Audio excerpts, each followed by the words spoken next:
नाशिकच्या उमेदवारी संदर्भात मंत्री छगन भुजबळांची माघार। नाशिक लोकसभेसाठी महायुतीच्या उमेदवाराचा प्रचार करणार, भुजबळांची माहिती। छगन भुजबळांनी योग्य वेळी योग्य निर्णय घेतला। नाशिकचे खासदार हेमंत कोळसेंची प्रतिक्रिया। तर लवकरच महायुतीकडून माझ्या नावाची घोषणा होईल, कोळसेंना विश्वास। नाशिक लोकसभेची जागा कोणाला जाते यावर अजूनही चर्चा सुरू। मंत्री छगन भुजबळांची माहिती। तर नाशिकच्या जागेबाबत अजित पवारांसोबत देवगिरीवर बैठक झाली। छगन भुजबळांची प्रतिक्रिया।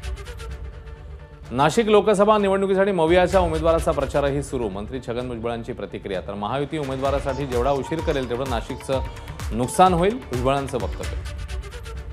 रत्नागिरी सिंधुदुर्ग लोकसभेचे महायुतीचे उमेदवार नारायण राणेंनी श्री क्षेत्र नाणीज धाम इथे जगद्गुरू नरेंद्र महाराज यांची घेतली सदिच्छा भेट। यावेळी राणेंनी घेतले नरेंद्र महाराजांचे आशीर्वाद। रत्नागिरी सिंधुदुर्ग मतदारसंघासाठी महायुतीकडून नारायण राणेंकडून उमेदवारी अर्ज दाखल। यावेळी गोव्याचे मुख्यमंत्री प्रमोद सावंत, दीपक केसरकर, उदय सामंत, निलेश आणि नितेश राणे उपस्थित। देवेंद्र फडणवीसांनी नागपूरच्या धरमपेठमध्ये केलं मतदान। आई आणि पत्नीने देखील बजावला मतदानाचा हक्क। नितीन गडकरींनी सहकुटुंब बजावला मतदानाचा हक्क। नितीन गडकरी भाजपचे नागपूरचे लोकसभेचे उमेदवार।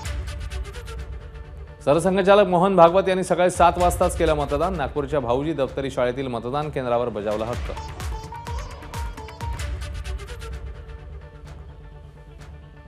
चंद्रपूरचे उमेदवार सुधीर मुनगंटीवार यांनी केलं मतदान। पत्नी आणि मुलीने देखील बजावला हक्क। एबीपी माझा, उघडा डोळे बघा नीट।